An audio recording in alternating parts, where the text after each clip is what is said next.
Na cultura popular, zumbis são, no geral, pessoas e outros animais que morrem e que voltam à vida sedentos por carne, geralmente controlados por uma doença ou algo do tipo. Os zumbis são populares em filmes e games, por exemplo. Embora que diferentes dos filmes de Hollywood, a vida real até que também tem suas versões zumbinescas, digamos assim. Porém, os da vida real evidentemente não são mortos-vivos que saem por aí comendo o cérebro humano, obviamente. Mas ainda assim eles são de certa forma interessantes. E para entender melhor como são esses zumbis, no caso esses seres infectados por diferentes organismos, continue vendo o vídeo até o final.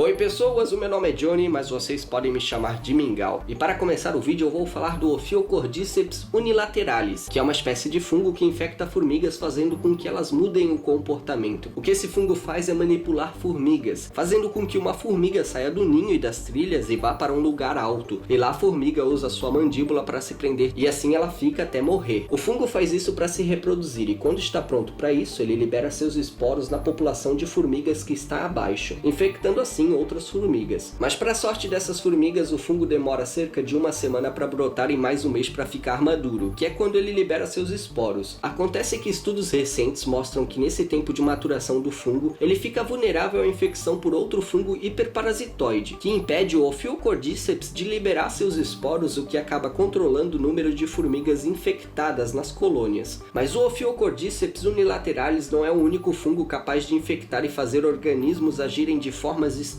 Existem alguns fungos capazes disso, alguns dentro do gênero Ophiocordyceps e outros também são encontrados no gênero Cordyceps. Inclusive, o gênero Cordyceps foi inspiração para o jogo The Last of Us, que é um dos meus jogos favoritos, que foi lançado em 2013. Bom, no jogo, um fungo desse gênero sofreu alterações e passou a infectar humanos. Apesar de ser mortal para esses artrópodes, é inegável que esses fungos rendem cenas até que belas, mesmo para um fim tão trágico. Pois bem, o próximo controlador de corpos dessa lista é a Vespa Ampulex compressa. Com 2 picadas, essa vespa é capaz de controlar uma barata que servirá de alimento para sua prole sem nem reclamar. Para isso, a vespa primeiro vai dar uma picada na barata que vai paralisar momentaneamente os movimentos dela. E com isso, a vespa poderá aplicar a segunda picada, que deve ser feita precisamente na cabeça. A partir daí, a barata vira, entre aspas, um zumbi guiado pela vespa. A Vespa Ampulex compressa vai puxando a barata pela antena de uma forma até cômica que lembra até alguém passeando com um cachorro na coleira. A barata basicamente se transforma em uma marionete da vespa. E assim a Vespa Ampulex compressa vai levar a barata para sua toca. De certa forma, a vespa controla o corpo da barata fazendo isso. E na toca a vespa depositará de 1 a 2 ovos na barata e fechará a toca, com a barata lá dentro, só para ser mais específico. Como se isso não fosse o suficiente, o veneno da Ampulex compressa também retarda o metabolismo da barata, garantindo com que a barata fique viva tempo suficiente para garantir alimento fresco para a prole da Ampulex compressa. Essa espécie não é a única espécie de vespa que tem o poder de controlar o corpo de outros artrópodes. Na verdade, o gênero Ampulex conta com cerca de 130 espécies com características parecidas, como no caso da Ampulex dementor, que foi batizada com esse nome em referência aos dementadores, que são criaturas fictícias que sugam almas da franquia de livros e filmes Harry Potter. Eu acho muito difícil que alguém não saiba o que são os dementadores, porque Harry Potter é muito conhecido e popular entre as pessoas, mas é bom deixar claro. Mas enfim, como vocês viram, existe mais de uma vespa que tem neurotoxinas capazes de controlar o corpo de seus hospedeiros. Mas deixando as vespas de lado, vamos para o próximo caso, entre aspas, zumbinesco da natureza. Outro controlador de corpos é o verme chamado Leucochloridium, que manipula caracóis. Esse verme manipula o caracol para ir a um lugar visível onde pássaros irão notá-lo e devorá-lo. E dentro do pássaro, o verme irá se reproduzir e botar seus ovos, que serão liberados nas fezes dos pássaros, que por sua vez serão comidos por mais caracóis e assim o ciclo começa de novo. O interessante é que esse verme não apenas manipula o caracol, levando ele para lugares que ele jamais iria, como lugares bem iluminados e geralmente no alto de plantas, de forma com que fique mais visível para os pássaros perceberem o caracol e devorá-lo, como também ele faz um tipo de mimetismo, usando os olhos do caracol. Para fazer isso, o verme invade os olhos do caracol e incha, impedindo com que o caracol retraia os seus olhos como normalmente eles podem fazer. E então o verme verme começa a pulsar para parecer uma larva de inseto, como vocês estão vendo aí na imagem. E assim ele consegue atrair pássaros que comerão o caracol. Bizarro, não é mesmo? Mas enfim, vamos deixar agora o caracol de lado e ir para o próximo organismo controlador de corpos, né? O próximo organismo que eu vou falar é o Paragordius varius, que é um verme que logo no início de sua vida precisa ser comido por algum inseto em fase larval. Se isso não acontecer, o verme vai morrer. Mas se alguma larva acabar comendo ele, o verme ficará lá até que a larva de inseto se torne um inseto adulto, né? Mas não acaba por aí, pois o inseto adulto tem que ser comido por um grilo. Quando o verme consegue adentrar o grilo, ele se instalará nos intestinos, onde vai se desenvolver até a fase adulta. Esse verme pode chegar a incríveis 30 centímetros de comprimento, o que parece pouco, mas não quando você é um grilo, né? Quando o verme atinge a fase adulta e fica pronto para acasalar, ele vai manipular o grilo e fará com que ele se jogue na água. E quando isso acontece, o verme sairá do grilo para finalmente acasalar, fazendo com que o ciclo recomece. É um ciclo até que complexo, que exige que o verme em fase larval seja comido por uma larva de inseto, que por sua vez, quando cresce, será comida por um grilo, que também é um inseto, obviamente, que será controlado até se jogar na água. Mas os grilos não são os únicos azarados a serem controlados por vermes desse filo, como por exemplo o Chordodis formosanus, que infecta louva-deuses e também faz com que eles se joguem na água. Mas enfim, pessoal, o vídeo vai ficando por aqui. Evidentemente existem outros casos, entre aspas, zumbinescos na natureza. E não é que eu tenha me esquecido dos outros casos, tá? É que eu não quero deixar esse vídeo muito longo, eu quero deixar ele mais curtinho, sabe? E quem sabe, talvez no futuro eu possa falar de outros casos, entre aspas, zumbinescos da natureza, né? Mas é isso aí. Quem gostou desse vídeo, né? Faça o seu trabalho ajudando aí o canal, né? Afundando o dedo no like, no inscreva-se, no sininho para receber as notificações e tudo mais, sabe?